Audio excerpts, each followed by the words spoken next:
Do you think UFOs, the paranormal, weird history, cryptozoology, and outsider art are pretty darn cool? Then you're in the right place. Welcome to High Strangeness with your host, Steve Berg.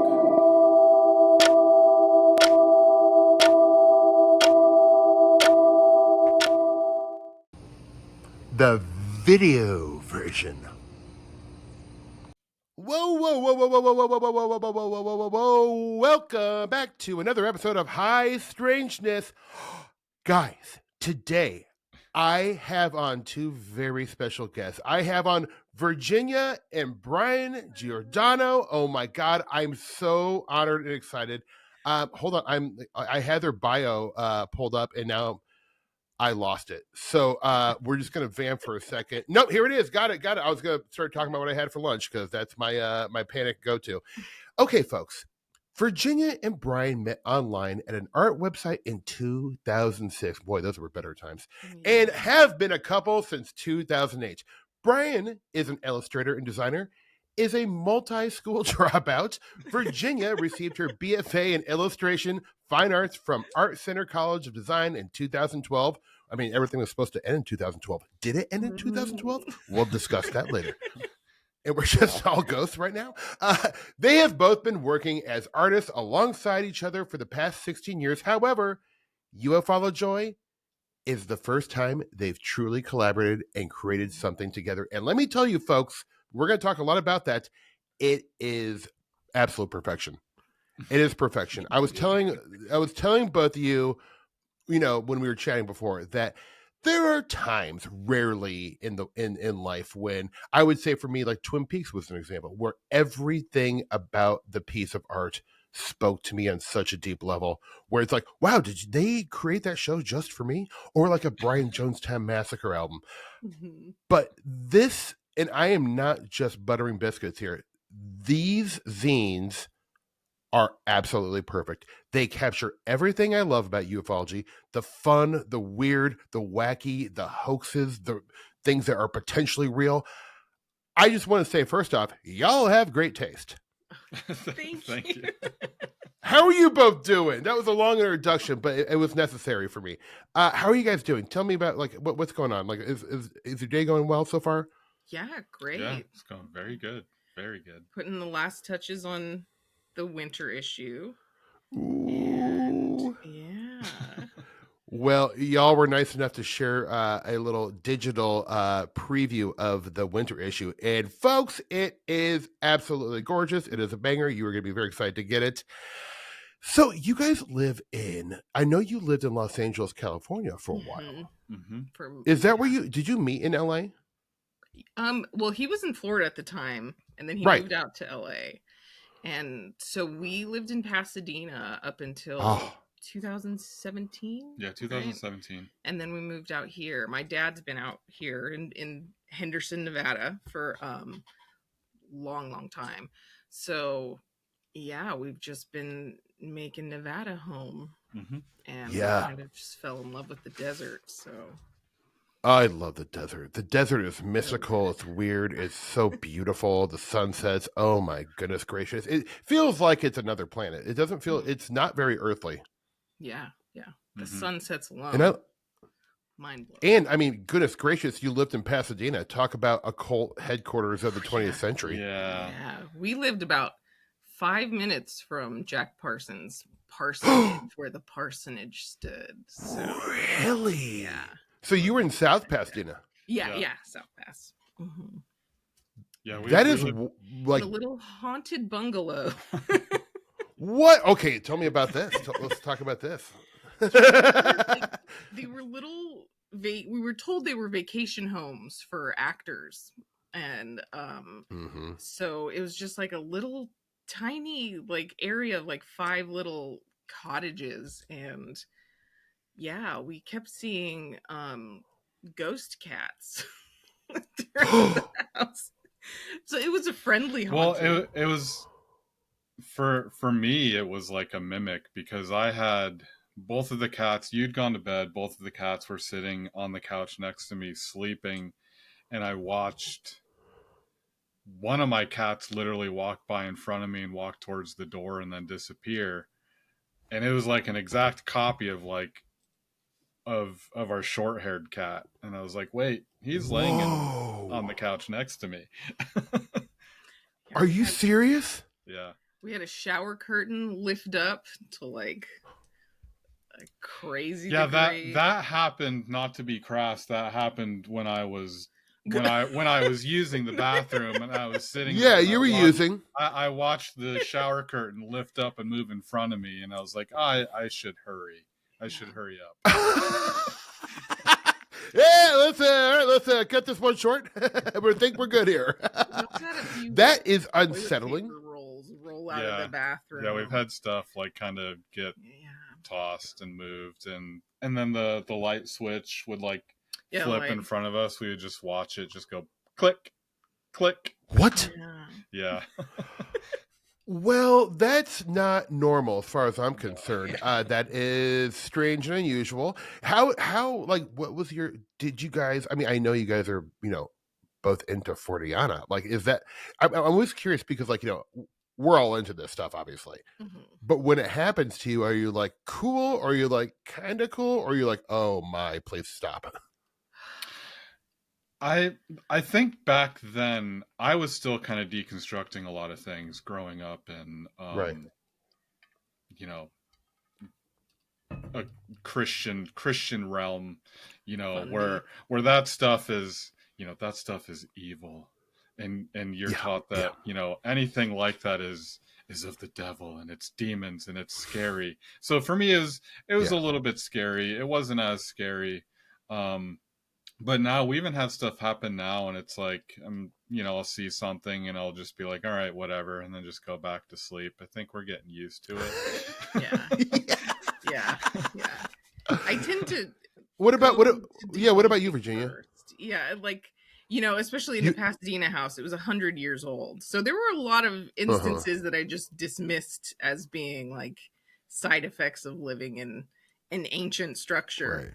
But when I couldn't dismiss it, then I like to think I remained calm and just take a mental note. And I grew up with Catholic families, so whereas he was more fundy growing up, with Catholics, you just kind of accept ghosts and spirits and demon things are more more accepted in the Catholic faith, I would say. So well, that is interesting because I feel like I have found the same. I grew up not Catholic. I really didn't have any religion growing up, but like a lot of my friends were either Catholic or in Jewish. Not many like Protestants, but like both religions like really accepted like spirit stuff a lot more than I feel like the average person. And I wonder if there is something to the form of religion having something to do with how open you are to this stuff. Yeah.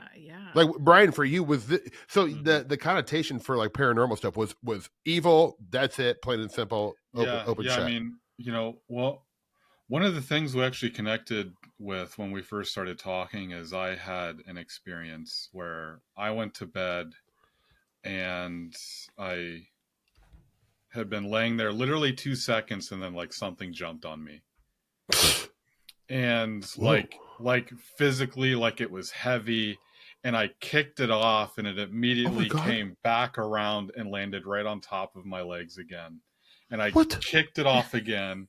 It was like the most terrifying experience of my life. And when I kicked it off, it like knocked over my computer chair. I got up, I turned on the light. There was nothing there. There was like a bruise on my leg where it landed. And like, I was so scared. That's the right reaction. And at the time, I was still going to church. I called up this guy, Glenn, who was like, one of the leaders at the church. And I mean, at the time, I thought like, okay, like I was probably attacked by like a demon or an evil spirit. Right. But now I think about it and I'm like, it it could have been a cat, it could have been a trickster spirit or something. Yeah, it's not as creepy to me now as it was then. But then, you know, my experience in kind of the world that I grew up in is like, you're being attacked, and this is something that is evil, and there's no other way to look at it or examine it or try to process it. It's like it's either good or it's bad. And that was always the experience that I had growing up, and that's why those things were always very scary to me then, but not really anymore, because I think it's so much more broad, and it's not that simple whatsoever. I think it feels evident to me that it's not simple. It feels very evident to me that whatever all this stuff is, it's extremely complex. You know, like extremely so. And I think that is like one of the most fun parts about it. Y'all, I do want to I love these. I love these zines so much, and I just want to kind of talk about how the genesis of, like, you know, I mean, like in an age where everything is digital, and obviously you can read these digitally, but like in an age where, like, you know, I feel like the zines are like a throwback to like the 90s, and, you know, even prior to the 90s. Like I grew up in kind of 90s ufology, whatever, or like when I was a kid. And it does really, like, there is this pang of just beautiful nostalgia when I pick up one of these. But like, what is the genesis, and what was like the hope when you guys sat down to create this? Because this is an incredibly ambitious project, folks. When you get this thing in your hands, like every page, every little like frame is so deliberate and so detailed and so layered. Like, these things are, you can read them multiple times and get something new every time. Like, oh, I did see that before.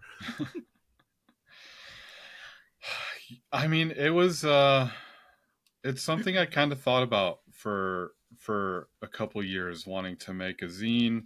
When I first thought of it, I was actually picking up a lot of the old Ray Palmer magazines and stuff.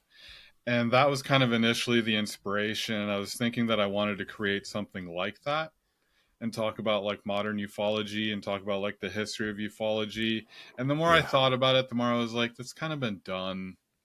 You know, like, that's not any different than anything that's ever been made. It's like, I was literally just even looking at like the ephemera and how things were designed in those magazines and wanting to like present it in the same way.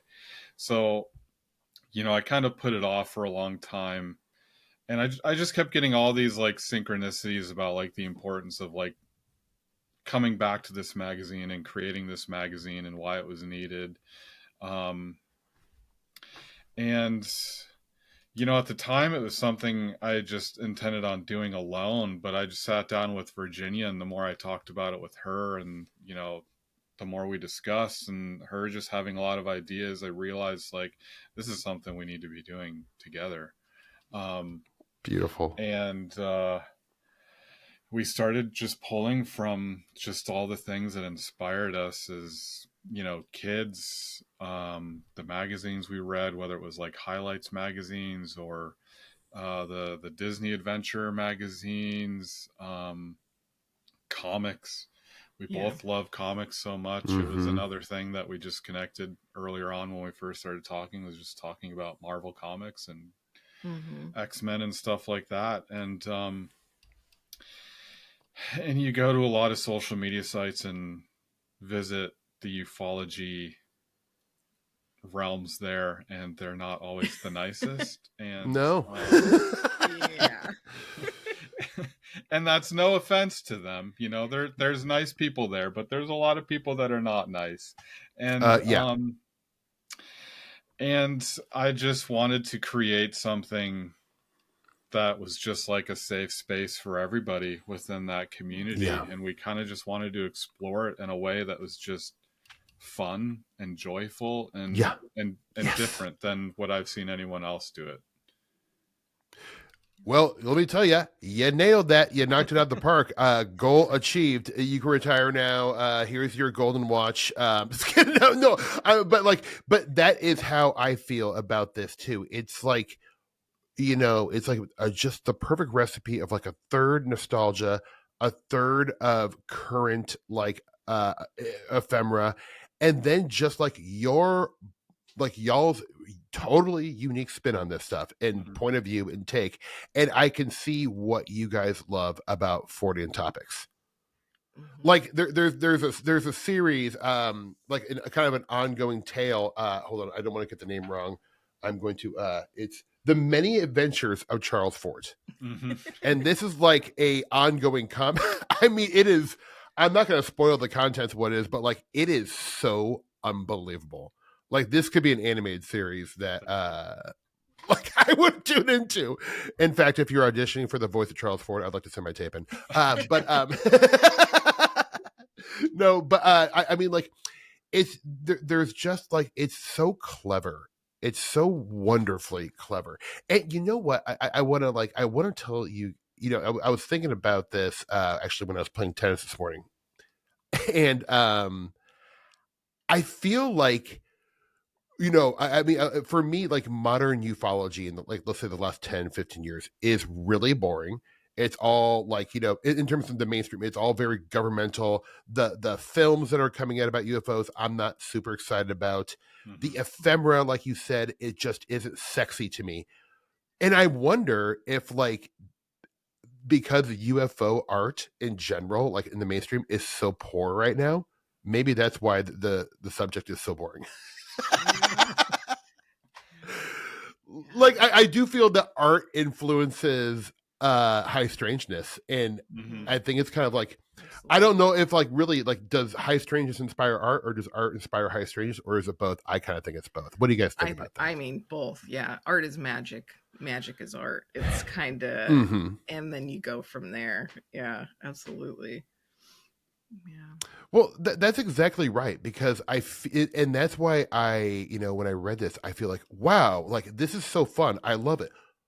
Also, I feel like it's very important to put this kind of high quality Fortean art out into the community.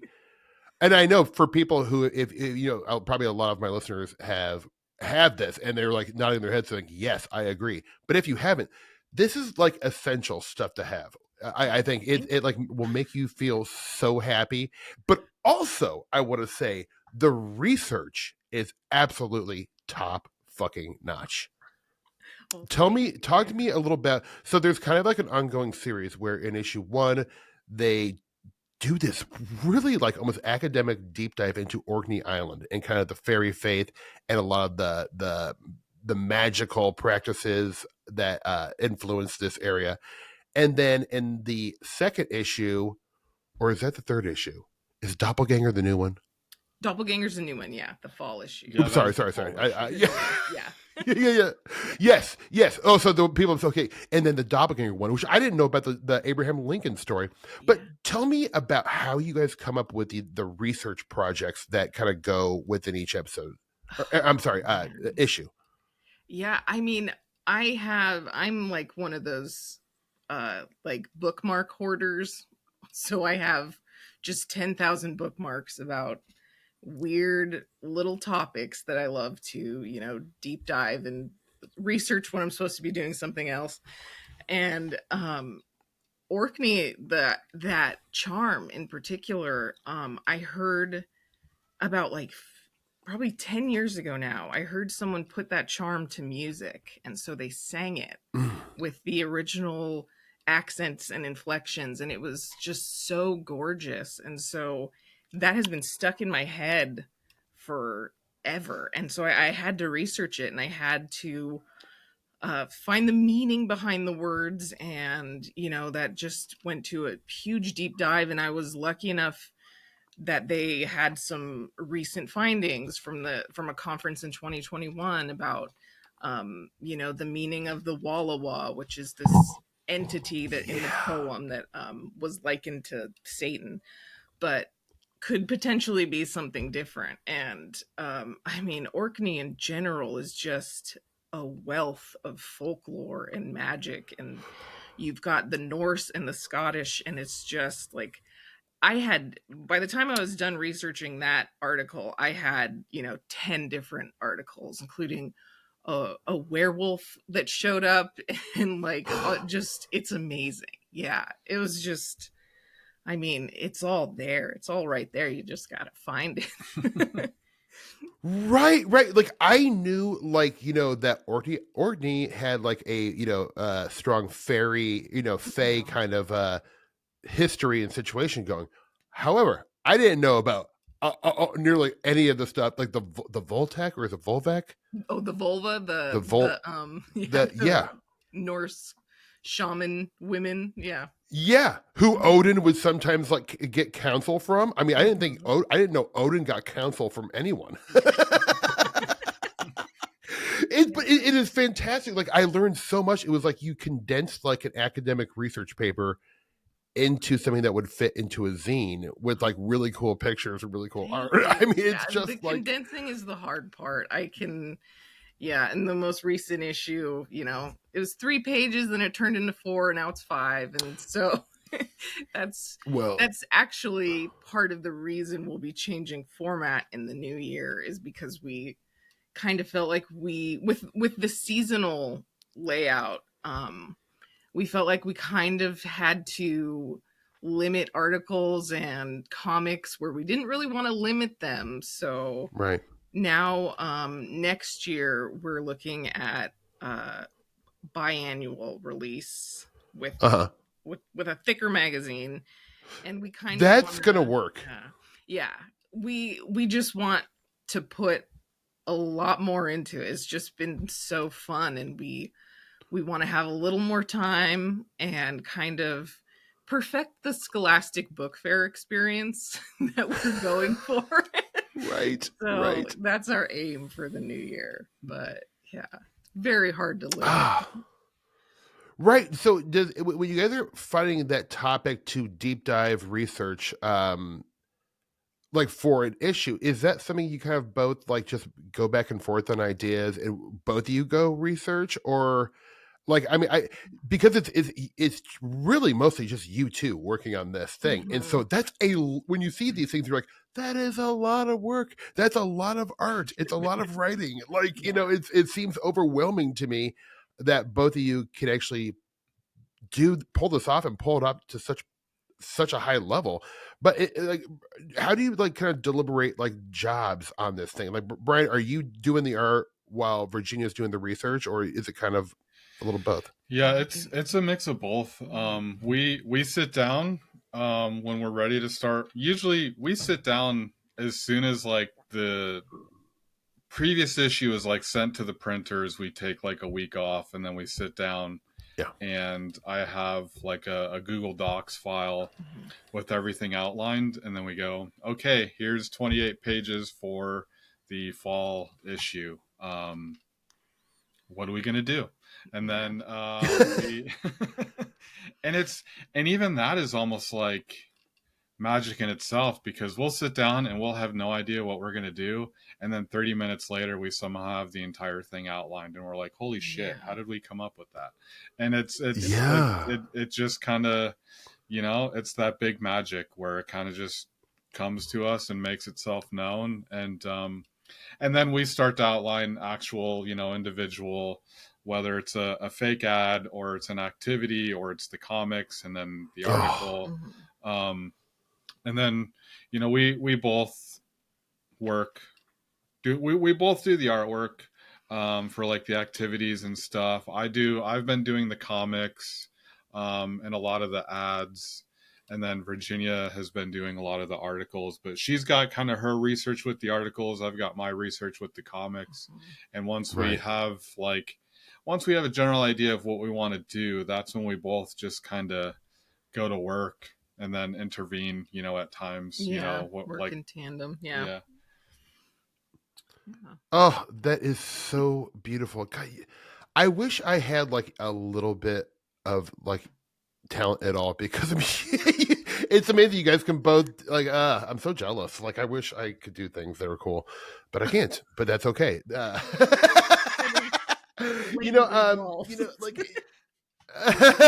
oh man, I mean, like it really is obvious to me that you two are like deeply passionate about Fortean topics. I would go as far to call you guys fort heads, which I'm gonna try to make that. I'm gonna try to make that phrase stick. There's dead heads, you know. There's pod heads. Why not fort heads? It sounds kind of weird, but like I think the more we say it, the less weird it's going to get. I too am a card carrying fort head, but it obviously like I feel like y'all off the top of your head have like such good taste and have such a good knowledge for this stuff. So when you're coming up with the ideas for the issue, you're not having to like research like, oh, we got to find like a cool UFO case or something like that. It's like you kind of know some of your favorites. So a lot of this stuff, is it kind of like the greatest? Like, are we seeing some of your favorite cases and some of your favorite aspects of Fortean topics in this? Yeah, definitely. You know, I've kind of the more research I did and the more I got into this, you know, Charles Fort kept popping up, and that's why I pay such an homage to him in the first 2 issues with the Adventures of Charles Fort. I could not do any of this without, you know, the research and the work that Charles Fort already did, and you know, absolutely, and the work that he did making this more mainstream in a world that was,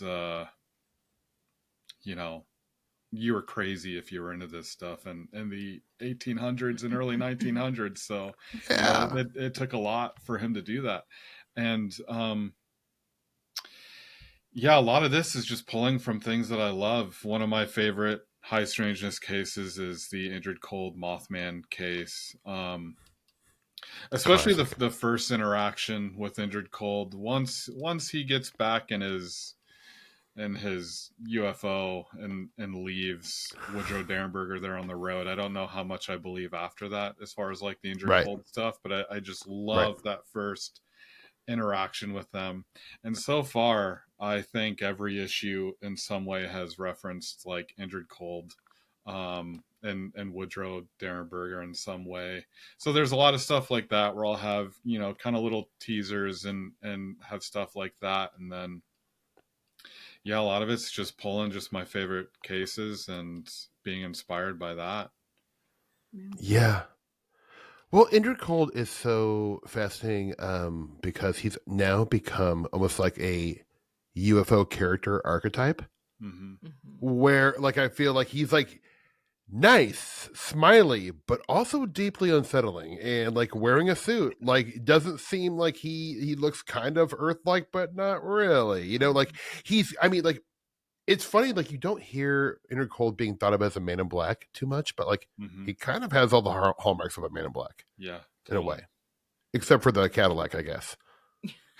Although did he ever pull up in a black car? I feel like maybe he did to Derenberger's house. I don't know, but there's also a wonderful ad on the topic of Woody Derenberger. There is Derenbergers, which is a runner of an ad, which I love. When I first saw it, I just like stopped and go, no, you didn't. Like, like that is my, like y'all are also like very, very funny because this is like, these zines are hard funny. They made me laugh. They're very specifically like UFO 40 and nerd jokes. But if you know about this stuff, they're like, it's like when you're, you know, doing stand-up comedy and you tell like your favorite joke, but it's one of those jokes that not everyone's going to get, but 20% of the people will.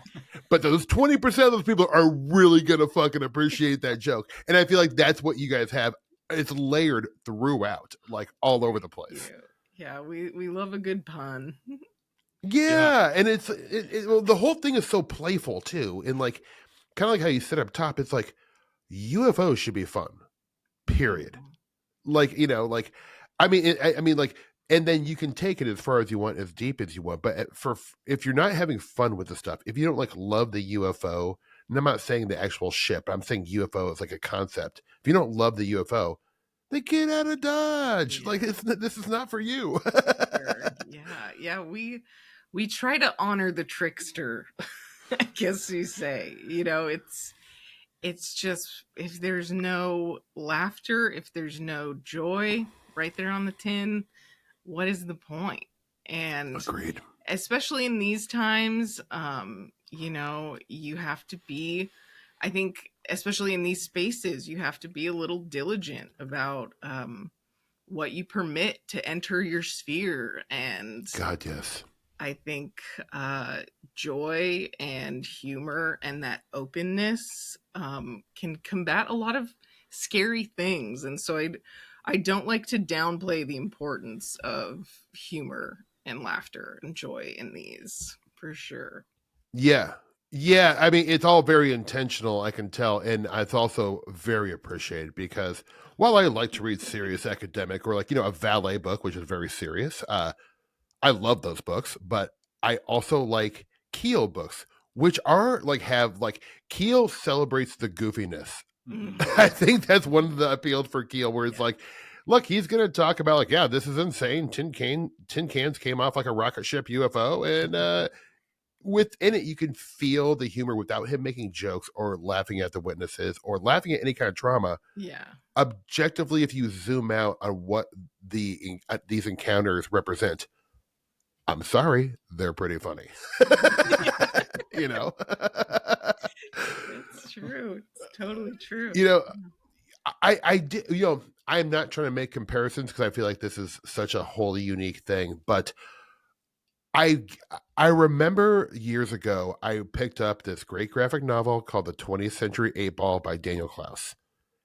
And to this day, it is one of probably my favorite comic book of all time. And it's just kind of like this, it's like a kind of like, amalgamation of a lot of his 8-Ball comics. And it really was one of the most important counterculture, like comics or just pieces of literature and art I still have on my bookshelf.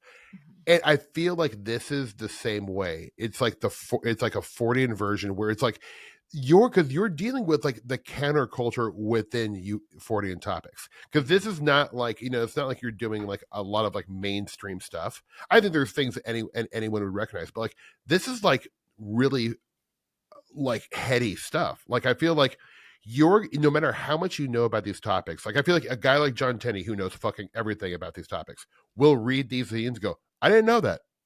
Oh, that's new to me. Oh, that's a new angle at this stuff. And I'm laughing at the same time.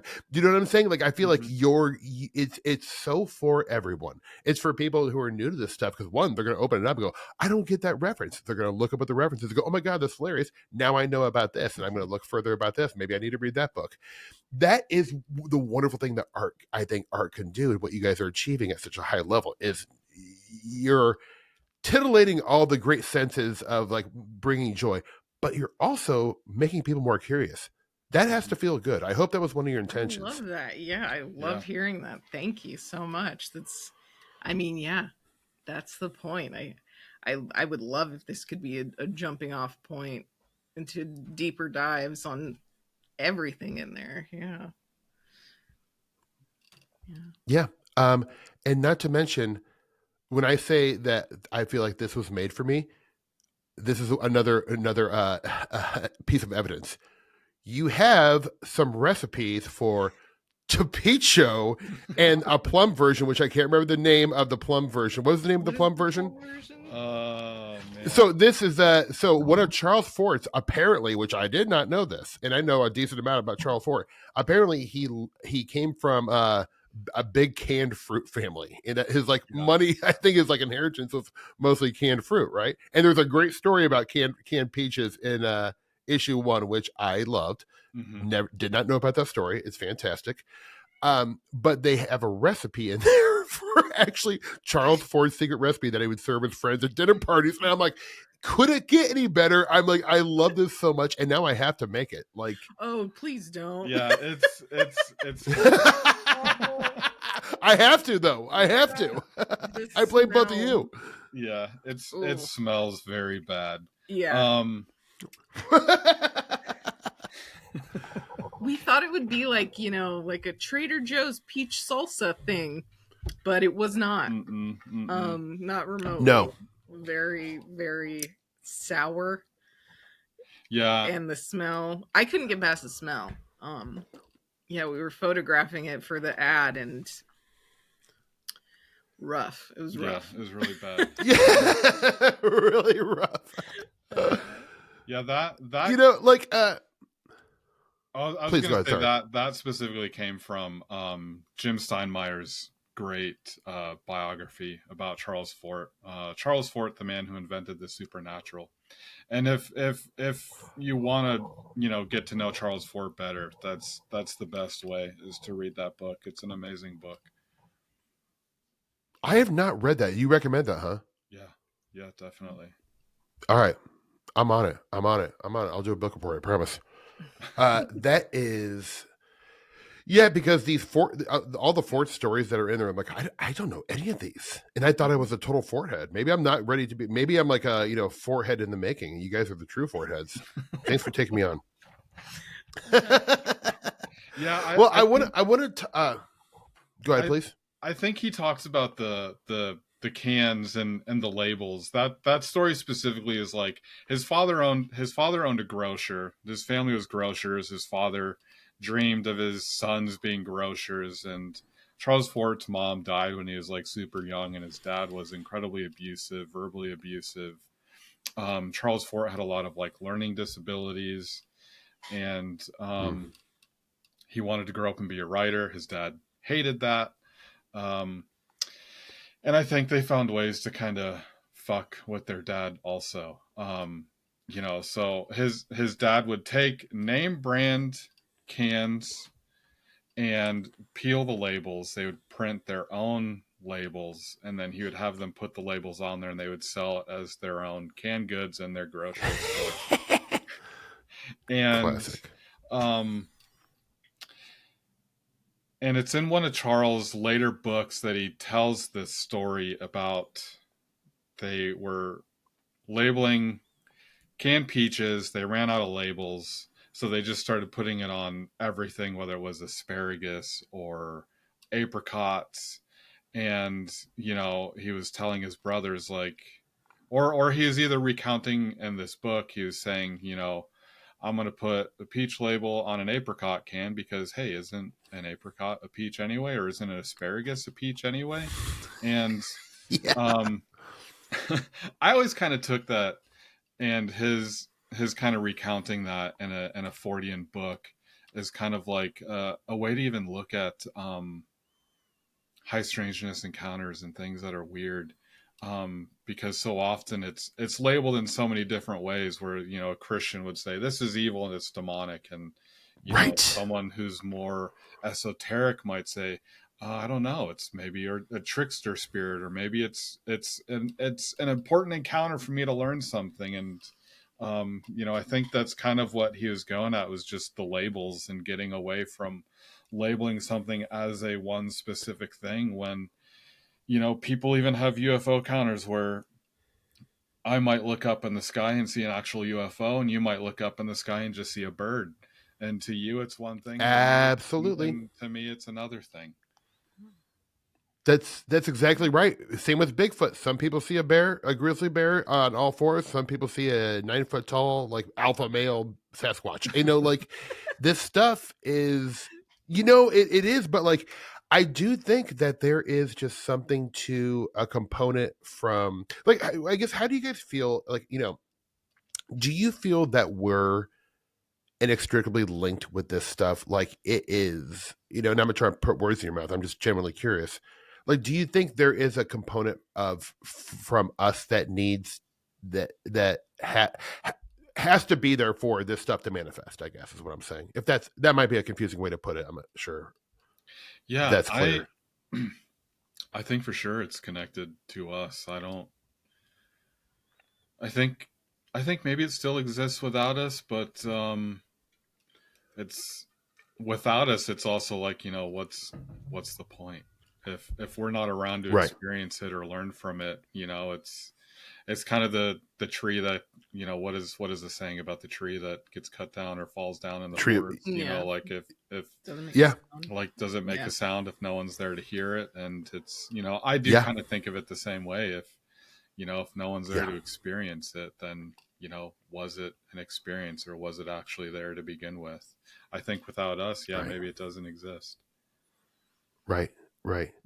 It's fun to think about, like none of us know, obviously, but like I sort of like, if I'm a betting man, I probably put my money on that. I think that there's a co-creative aspect that, but Virginia, where do you kind of stand on that? Do you have any thoughts on that? I mean, I'm definitely in agreement. I feel like I don't like when people discount the human element or the human experience, and right. I think there's a a disturbing trend in some spiritual circles where you have people denouncing their humanity, and they are what are they, Pleiadians, starseed, et cetera, et cetera. And it just bums me out when people like don't embrace their humanity and see like the millennial long ties we have to this stuff. And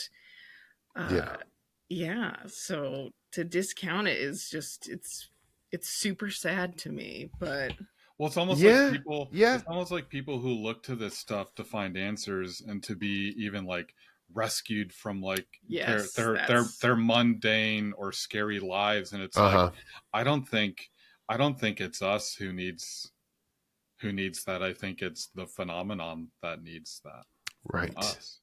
Right.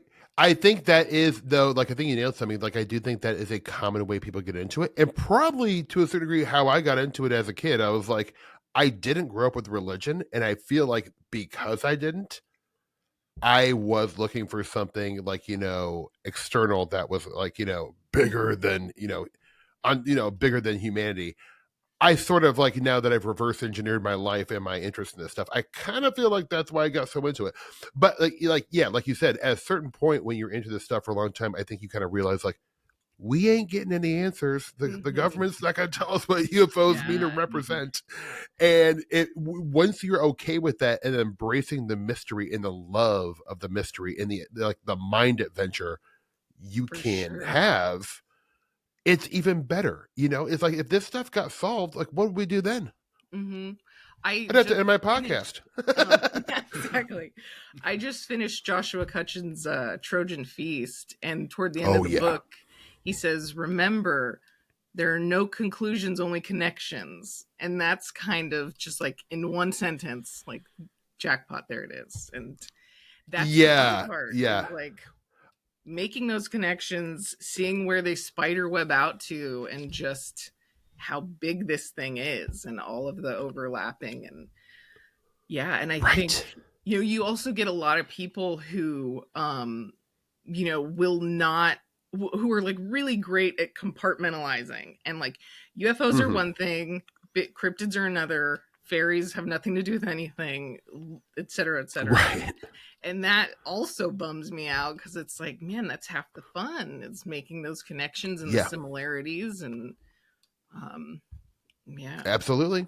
Like, it's like doing comparative analysis within like the Fortean world and these in Fortean manifestations.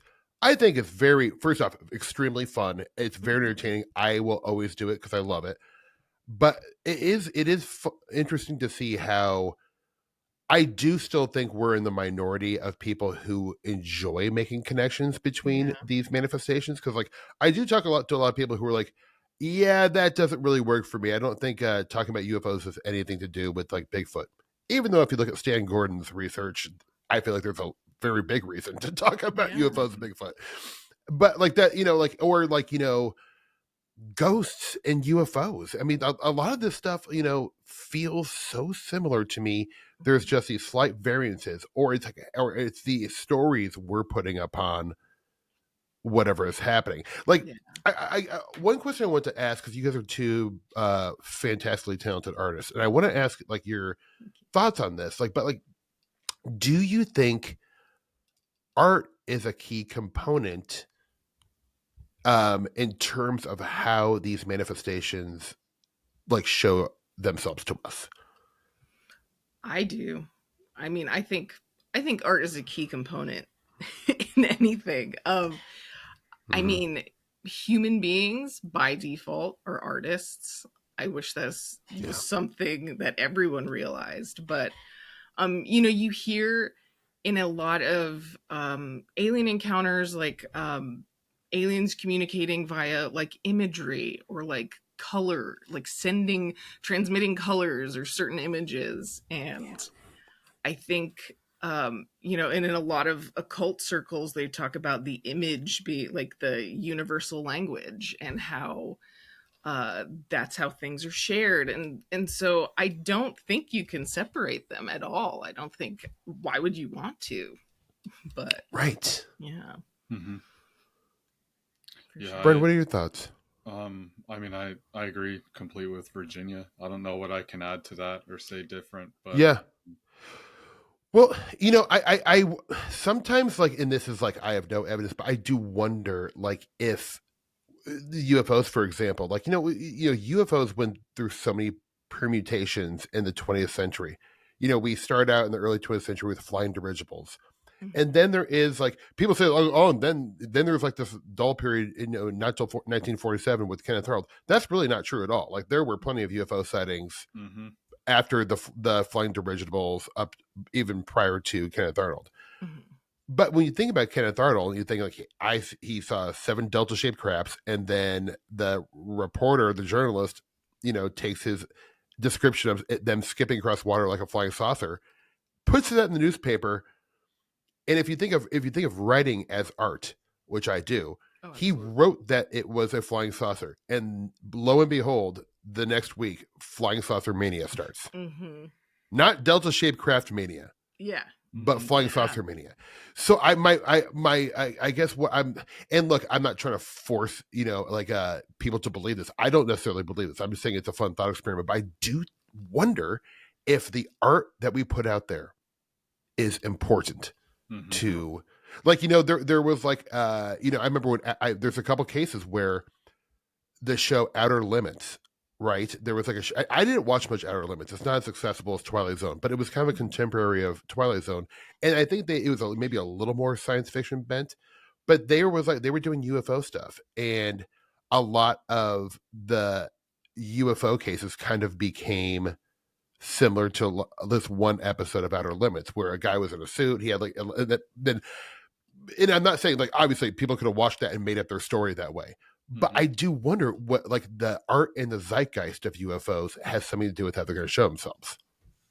I think so. I mean, just when you put that into the collective consciousness, right? Like, it's in that collective data bank. Well, yeah, and I mean, if you think about, even if you think about, like, ritualistic magic and, like, initiations and stuff, and it's like, the thing about art is, like, art in itself is a ritual, and it's preparing your tools, and it's performing the work, and then it's putting it out there.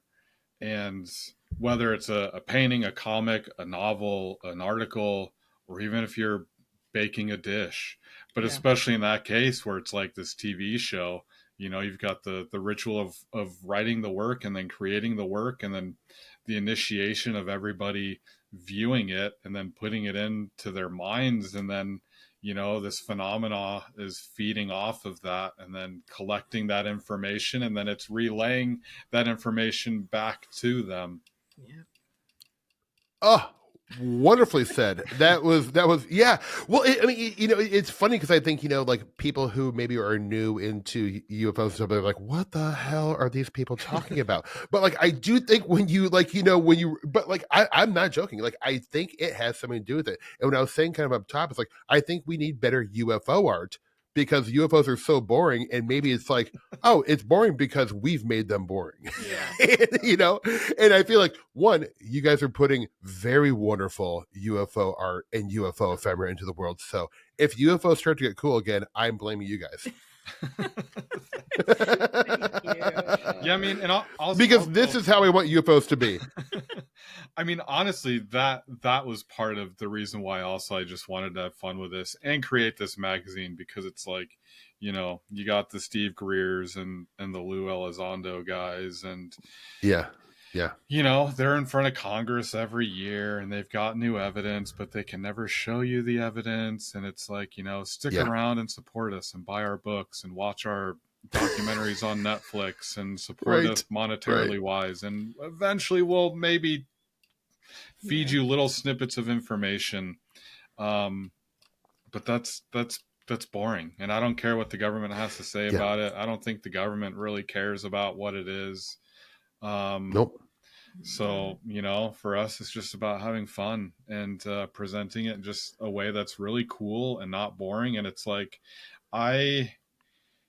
the information that I have and the things that I learn, it's like I want to share that with people. I want you to experience that too. I don't want to keep anything to myself. I don't want to stand up in front of Congress or a crowd or anybody and say I have all this information, but I'm not going to tell you about it. Right. But I would like to send everyone in Congress a copy of issue 1 and say, like, hey, man, this is the real UFOs. All these, like, Doppler reports and, like, F-14 pilots. I mean, honestly, it's like reading the back of a shampoo bottle to me at this point. Like, I'm just like, whatever, man. Like, it's none of it's, like, I will always be more interested in someone in a rural area reporting, like, a disc landing and then, like, purple fuzzy creatures walking off and asking for a bucket of water. Mm-hmm. Yeah. Mm-hmm. Gimme that weird shit. I want to kind of ask you guys this, because in these issues, there's kind of multiple games, but they have these little, like, these, like, just kind of like how, like, I loved Mad Magazine as a kid. Mm-hmm. And part of this gives me that same nostalgic feeling of when my mom would buy me a Mad Magazine at the grocery store. I would take it home, play all the little games. You'd fold the page, get a new image out of it. But you guys had these playful Fortean themed games in there. But I'm like, how the hell do you come up with these? Like, these are so creative, and like, I feel like that would take me 6 months just to maybe come up with a game that's half this good that you guys have created. They're so clever. Yeah, we kind of just go into a fugue state. Yeah. we got some games. No, like, we try to, I think, 3 activities in every issue so far, at least. Mm-hmm. But yeah, like, just we really wanted that interaction. We wanted people to be able to like, do the work in the magazine, and I think that kind of speaks to high strangeness in general. Like, like, this is yours, you can do it, you are capable of completing the activity. Right. You don't have to wait for Congress to tell you what activity to complete. Right. But so that's probably the motivation. But I mean, Highlights magazines are huge inspiration. We finally got a Goofus and Gallant homage in the last one.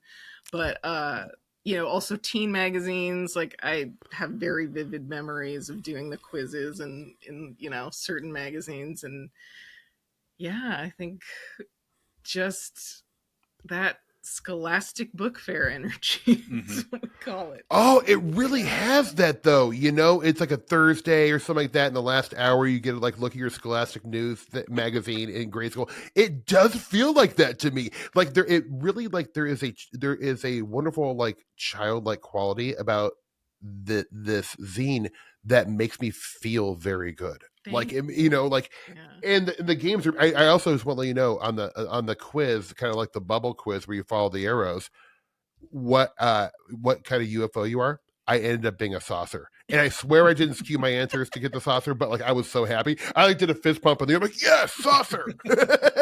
And then I did it again. Yeah, most people get their favorite saucer type when they take that, so that makes me incredibly happy. Yeah. That's interesting. Triangle. And then you guys, did you triangle? Solid. We love a triangle. The Belgium wave of the late 80s. Beautiful. I think I got cigar. Also, I think I got cigar. Did you guys? Oh, cigars. You can't go wrong with cigar. If it was but all the craft options of it, folks, I just want to say, are all excellent choices. I just will be honest. I was so happy I got saucer. I was hoping for it, and I did it twice. I did it when I originally read it, and then I reread these yesterday, and I got saucer again. So nice. I'm a saucer through and through. That's fact. How do you come up? So there's these wonderful, like, Fortean horoscopes, and I love them, but they're also genuine, and I feel like they're really good. Like, so how do you write these horoscopes, these seasonal horoscopes? We kind of, originally they were supposed to be like new thought horoscopes, so we just wanted to impose, like, pure positivity into every single one. So they're not traditional horoscopes, and like, you're not gonna be reading about, something bad's gonna happen, or, keep your guard You'll up. experience great loss this month. Yeah, Oh, cool. So they're rooted in truth, but like intentionally, overtly positive. We want, that's like something we're very particular about, is we want the reader to feel supported and encouraged and not judged, and so or not fearful in any way. So we definitely tried to infuse that into the horoscopes. But I think I'm not sure if the horoscopes will continue into the new year, into the new format, just because we're trying not to be as time sensitive. So right. Yeah, so we might have to let them go. They might show up in a different form, but they are. Yeah, maybe on the website you can put a horoscope up. All I'm saying is that they're my favorite horoscopes because I do read my horoscope from time to time, but I will say every time I do it with trepidation, because from time to time my horoscope will say, like, make a prediction that I do not want to have happen, and I can't get it out of my head, and I feel like I manifest the negative thing. Like exactly. That's my own that's my own weird brain, though. Maybe not accurate in that sense, but they're positively accurate, which I think is our goal. Yeah, it's like this big Fortean mother just kind of giving you a back rub, saying like, hey, it's going to be okay. This season's going to be great. You got this. And that's what I need. I feel like everyone needs that this day and age, because for sure, things are scary out there. I do want to, I want to point out, like, I could point out like literally every page of these things, but I love the ads, obviously. But there is an ad that is so unbelievably hilarious and just beautiful to look at. It's Albert K. Bender's Chamber of Horrors. What a wonderful deep cut. So, folks, if you don't know, Albert K. Bender was a famous contactee back in the 50s, I want to say. And he was kind of like this weird kid who had like made like a haunted house in his attic and would like charge people to like go through it. It was called the Chamber of Horrors. It's like a real thing. But he was also like an occultist. I think the Men in Black thing, he kind of made that big because he was visited by the 3 Men in Black. But so Albert K. Bender is a major player in like UFO history, and the fact that you did an ad for his Chamber of Horrors, like, I can't tell you how like happy. It's one of those things. I'm like, there's so many times I'm reading these things, I'm like, oh my god, I can't believe it. Like it's just the taste y'all have, and that is like one of those things. Like, I don't know if everyone's going to understand the significance of that, and if they don't, they're going to be curious enough to look it up, and then you open up that whole world to them. So that's why this is so beautiful. I feel like nothing about these zines are playing it safe. If you're playing it safe, you're going to do Roswell, you do the Phoenix Lights, you're going to talk about like and that's fine to talk about these things, totally, but like these are all like written by people who have done their homework and also, as far as I'm concerned, have incredible taste. Thank you. Thank you. That means a lot. Yeah. That fall issue, kind of a lot of the things that I contributed or wanted to do were very much inspired by Albert K. Bender. He's featured on the cover with the 3 Men in Black.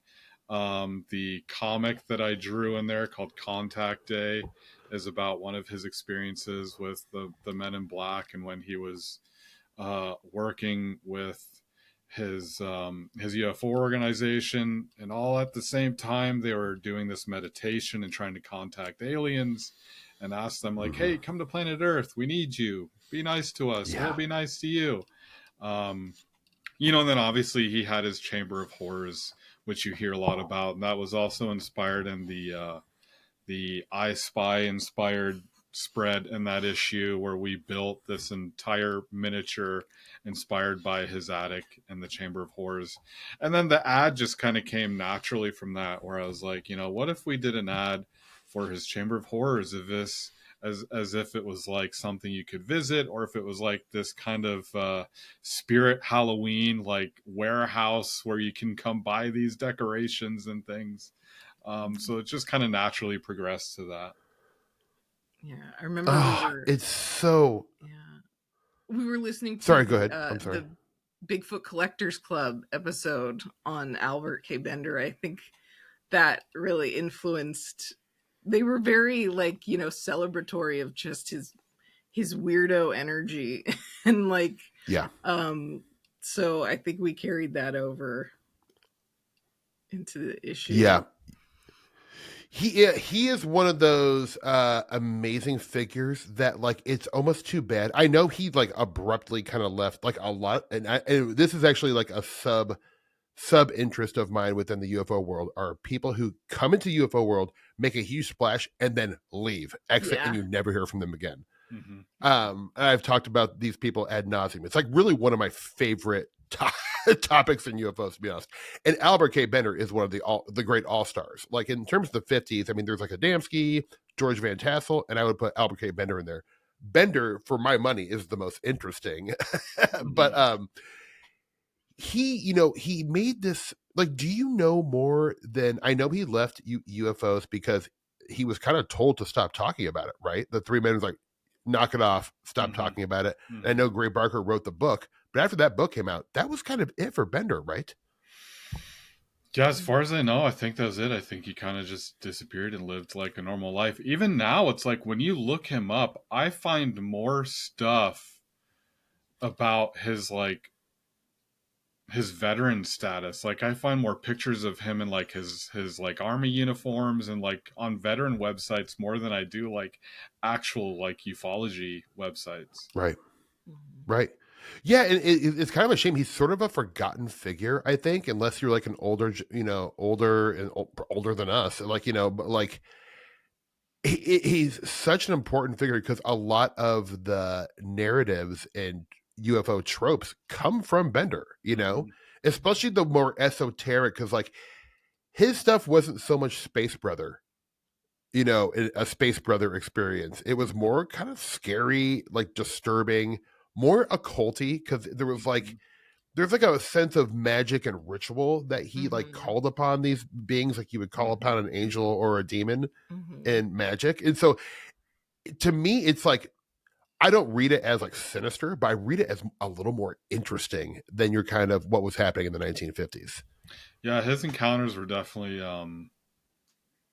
more terrifying in that way, of like this kind of trickster energy, or just this truly kind of like unknown kind of spirit or phenomena.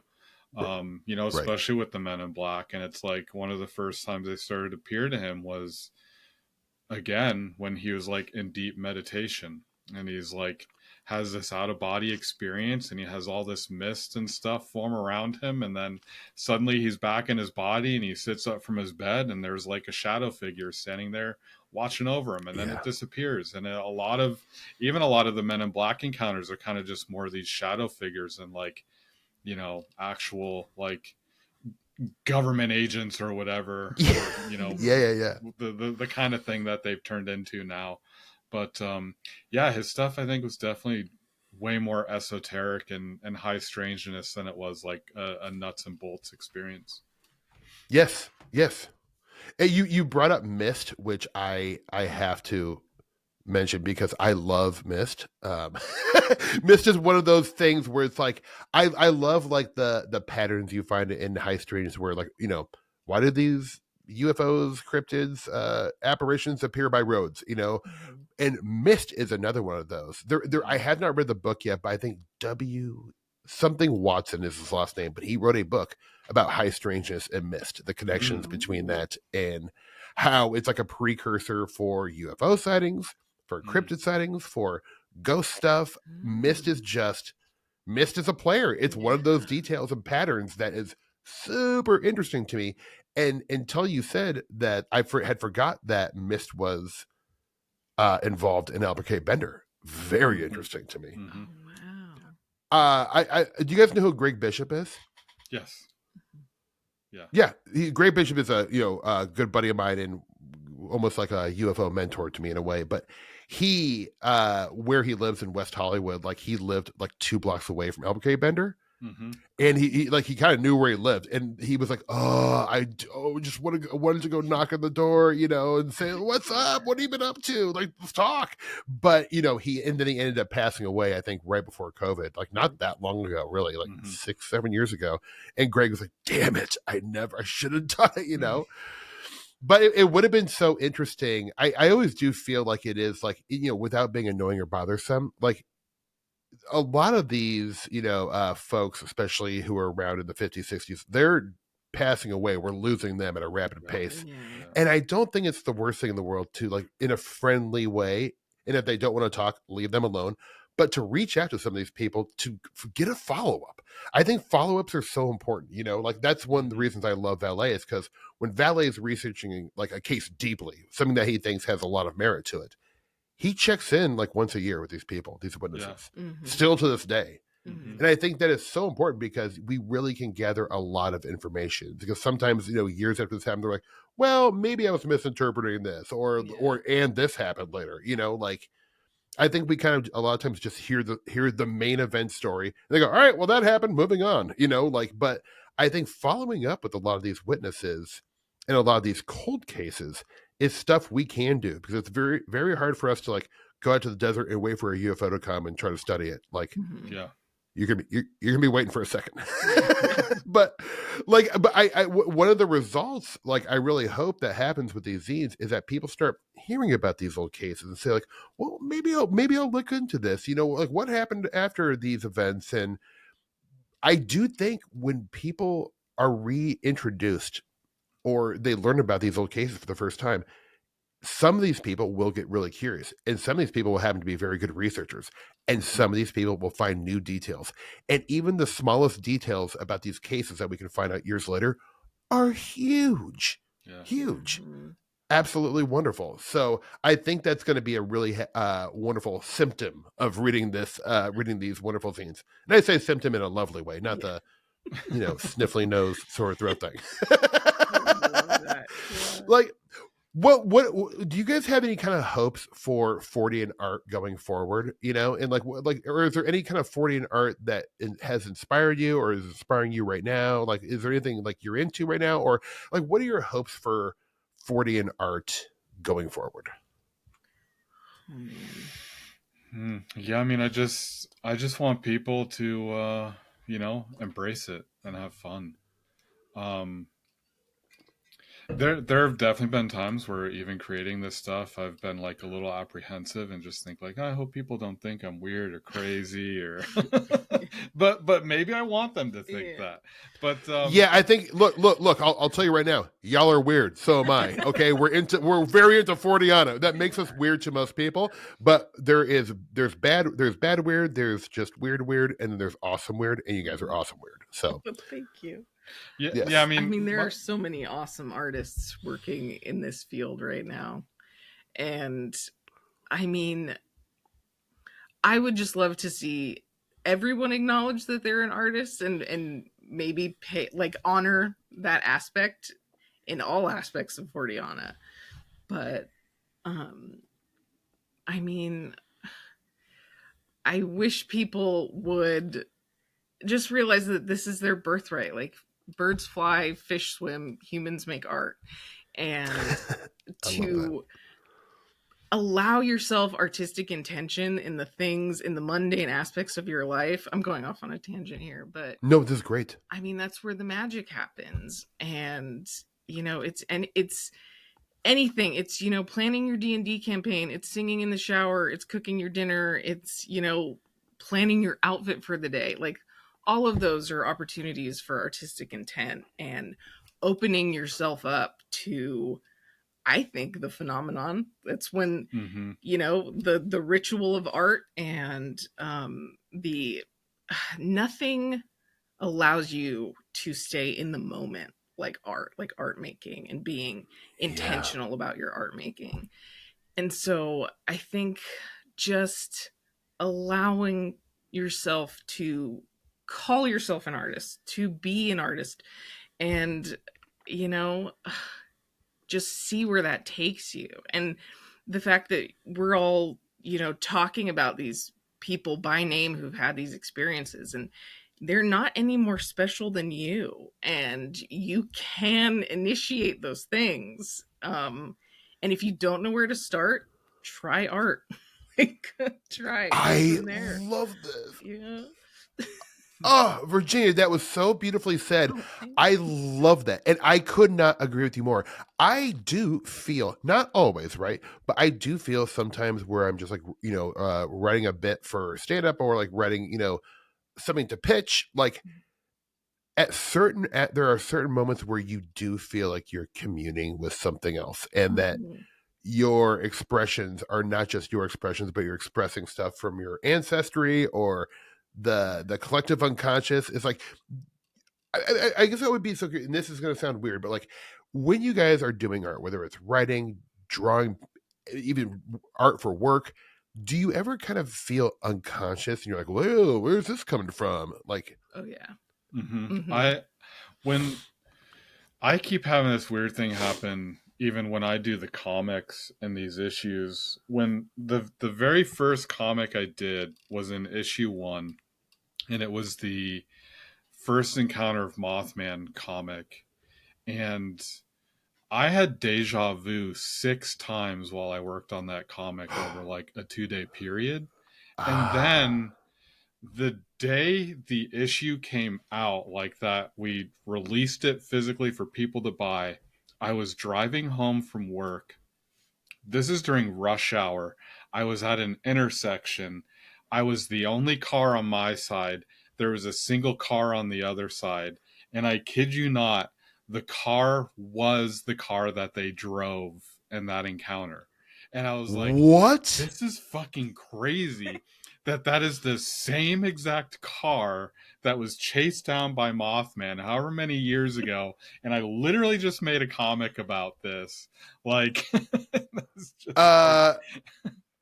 that is so wild. Well, I want to, there's that quote that, and I say this quote a lot, and then I only 70% sure it came from Jung. It might have been Dean Radin, but one of them, somebody said, when you're doing consciousness expanding research, synchronicities pop off like crazy. I'm paraphrasing the quote. Obviously, I don't think Jung said pop off like crazy, but maybe he did. But you know what I'm saying? And like, I feel like that is true. Mm-hmm. I've experienced the same sort of thing where you'll be like researching something and then all these synchronicities around the research happen. Like that, what you just told me, like think of the odds of all those events coming together at that exact moment. You are making a zine about this case, which first off is so rare to be doing in 2024, right? That is like extremely like low odds. 2, that you're doing about the exact same thing. Then you see the car represented that you were literally drawing. Mm-hmm. Like, dude, what?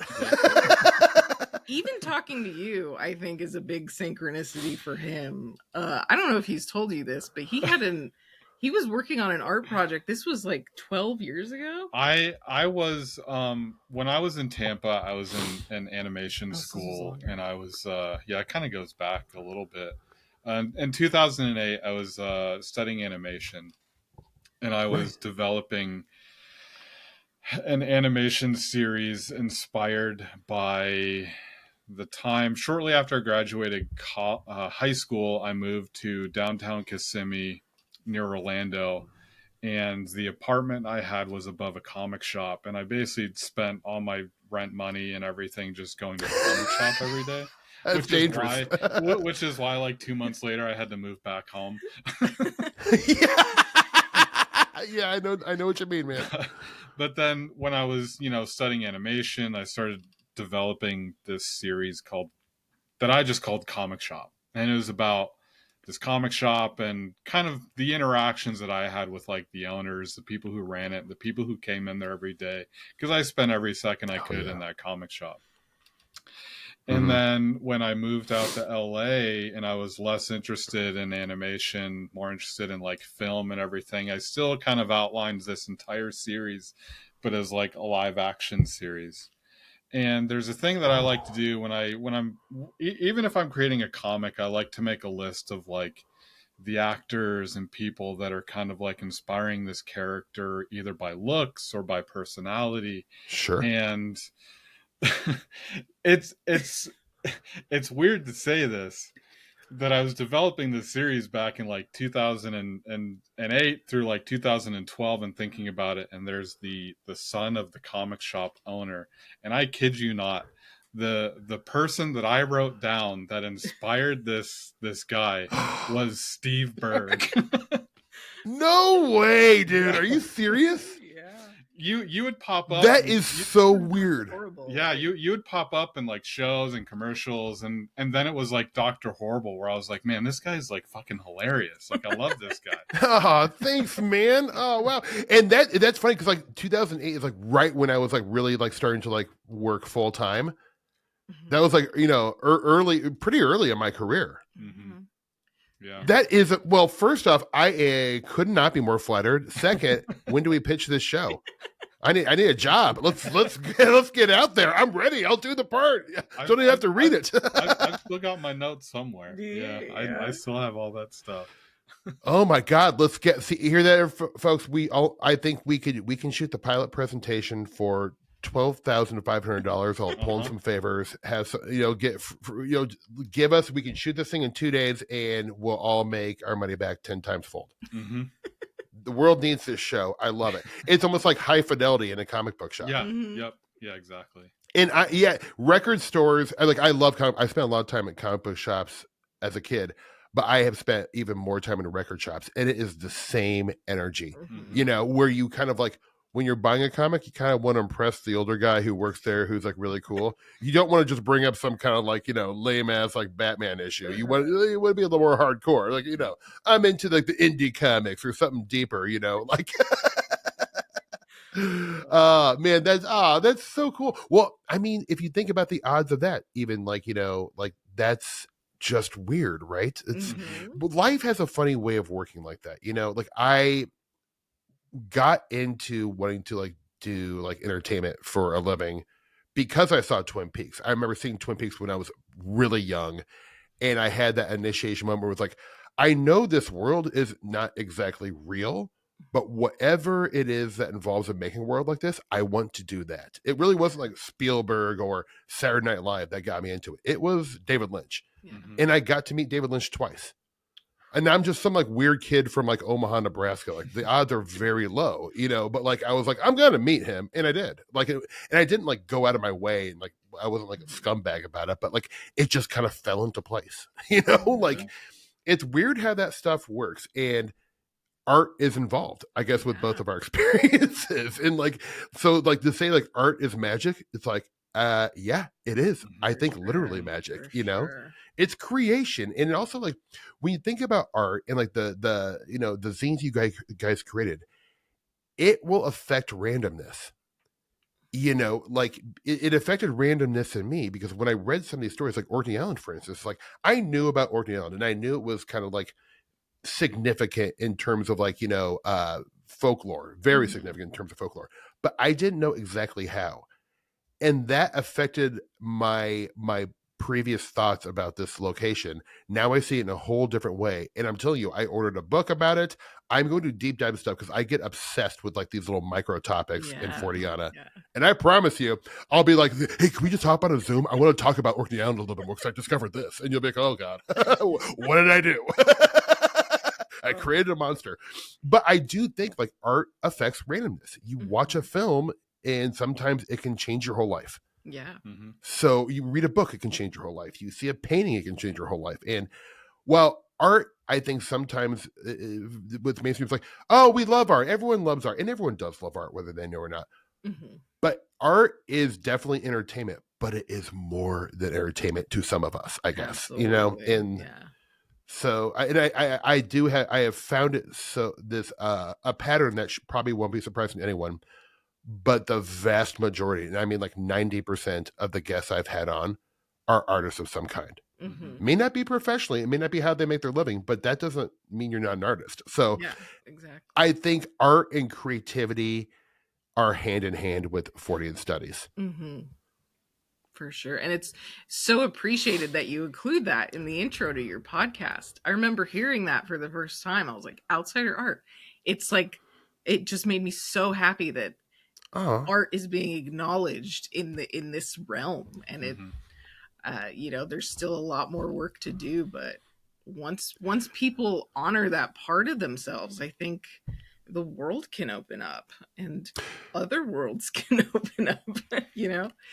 I agree. Yeah, I agree. And I will, like I remember, after the last couple of weeks, they've been kind of rough for some of us. And, you talk to your buddies like, oh, what are we going to do? Everything's horrible. And kind of the thing a lot of us have come to or like me and some of my buddies, come to the conclusion. It's like, we're going to be more creative. We're going to lean into creativity. We're going to work really hard being creative and treat even creative endeavors that don't pay you like a job. And like, I must do art today, and like you said, whether that's cooking, like I love food.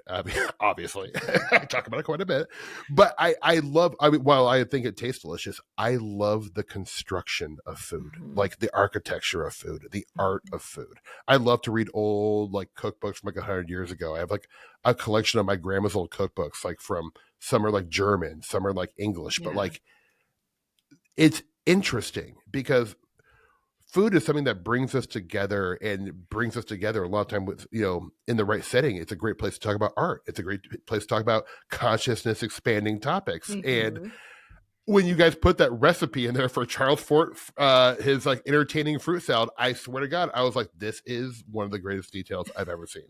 Like, are you guys like speaking of food, like the next time you have, a day off together, is there a meal you guys like to prepare together?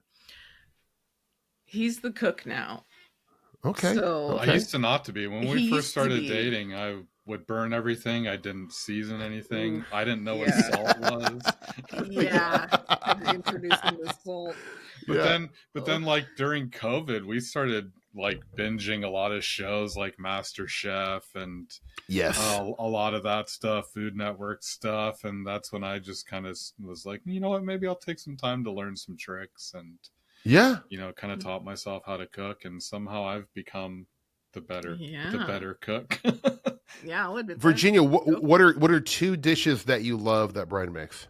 Oh my goodness, he does a really good chili.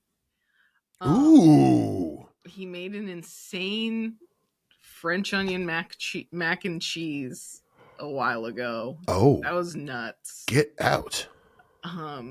Well, see, I used to be like, okay, he's the chef, that's fine, but I'm still the baker. But now he's great at baking too, so I'm entirely useless in there. But yeah, he does a good sour cream cake. Yeah, I mean, there's nothing you can't do. I find baking is so intimidating to me because it involves like math and following directions really well, and I'm not good at either. Yeah. But do you feel like when you're cooking and like you're into it and you have time to enjoy it and relax into it, like it is like a creative outlet for you? Yeah, definitely. It's a little more terrifying to me because, as far as like when you're making a painting, or a lot of the work that I do is like digital illustration. It's like when you make a mistake, it's very easy to fix. But when you put all that time and investment into baking a cake or into making a dish, and we have a stove here that is like chaotic in itself, and we might have the temperature on the burner set to like 1, and it'll think that it's on a 10. So like you could turn your back for like a second and the entire dish is ruined. So, it's scary in that way that it's you can put the time and investment into it, and then all of a sudden it's like, hey, we're gonna go get takeout instead. Yeah. It didn't work out tonight. I've always said that the hardest forms of art, like the artists I respect the most, are chefs and hairdressers, because you're going to hear feedback immediately. And like, if someone doesn't get my painting, I could just be like, oh, well, you just don't get it. But but if someone doesn't like their haircut, they're like, it's rough. Yeah. You're right. The stakes are really high in those situations. Same with like live performers. I'm always like, oh God, Oh, like they yeah. can't like, edit that, I mean, like Yeah. obviously like the talented performer can recover from a mistake with grace and style and sometimes Mhm. comedy, but like, yikes, it is like I used to do a lot of live comedy, and I always felt like that was way harder than on-camera work. I mean, Yeah. on-camera work has its own challenges too, because like there's a lot of money. Like every 5 minutes, they're spending like $100,000. You're like, don't fuck up, kid. But like, there's something about live performing where you're just like, oh shit, there's no net at all. And Like it's interesting to think about how you experience that art too, because it's like I think everyone's had a meal that blew their mind that they can't quite recreate, that they're always right, chasing. I think a lot of yeah, people have had a perfect haircut that they can't seem to get again. People right, who observe live performances, it's like, guy, I wish I could watch that over and over again, but I can't. It was a one-time right, thing. So it's like right. just it really emphasizes like the preciousness of time and just Yeah, what it is to experience that type of art, so it is. A lot of us, I think, spend our time like trying to recapture and relive moments, but what I've discovered is that it's almost like a fool's errand, because like exactly. you can experience a different moment that may be equally cool, but you'll never experience that moment ever again. Exactly. Like Yeah. that is just and that is one of those things with art. It's like, I don't want to make a drug comparison, but like it is like you are sort of chasing those feelings. Like I will say, like, I absolutely get that from these two wonderful. God, I can't hold on. I'm doing a bad job. These two wonderful zines is I got those feelings of like, oh, I remember when I was a kid and just Is that looking at the us? awesome art from like 70s No. UFO books. Oh, hello. Oh, Oh, did you freeze up? okay. Yeah, Yeah. we're back. I think No, you're we're good. You're we're good. back. Okay. No, you're back. Oh, yeah. But these books just give me those feelings of like moments in my UFO reading career, that in Fortean career, not career, but like enjoyment of these feelings of like, oh, this is why I love this stuff. It's a good reminder. Oh, I loved hearing Well, that. yeah, I mean that's another reason why I just wanted to create this too. Is just me trying to recapture those moments and, um, recapture the moment of being 10 years old and staying up super late to listen to Art Bell and hear just these really Yeah. cool, fun stories about ghosts and gnomes and fairies and aliens and everything, and just recapture them in a new context. yeah. That's right. That's right. In fact, I meant to do this up top. I could be professional and edit it in up top, but I'm not going to, because I feel like maybe it's even better read at the end. Would you guys mind reading the mission statement from issue 1? Sure. I think it would be a great way to close out this episode, because I feel like everything we talked about, you nailed. It was so beautifully written. And really, like, I just thought it was gorgeous. Yeah.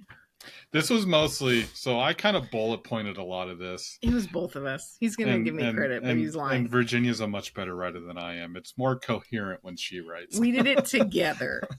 Yeah.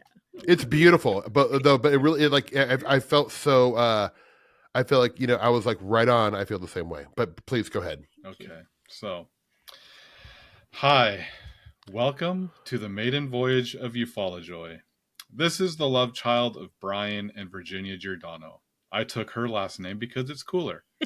We're so happy to have you here, and we hope you have as much fun reading this issue as we had making it. It should quickly become evident that this zine is a bit of a love letter to the media that helped form us. I think every weirdo remembers the TV shows, comics, magazines, books, music, movies that encouraged their weirdness at a young age. Nostalgia, like weirdness itself, often gets a bad rap as being a harmful impulse, either a childish attempt at escapism or a delusional hope to recapture some former glory. But I can never bring myself to view it through such a limiting lens. I can't dismiss the things that helped me through an uncomfortable childhood, and I can't deny the impact that nostalgia has had on my current self-awareness. It is my ownership of these formative interests and some therapy that helped facilitate a return to my authentic self. This helped to galvanize my goals and dreams for the future, and most importantly, it helped me connect with other like-minded individuals, you, my fellow weirdos. I loved growing up in the early 90s, where I often stayed up too late on school nights in order to listen to Art Bell.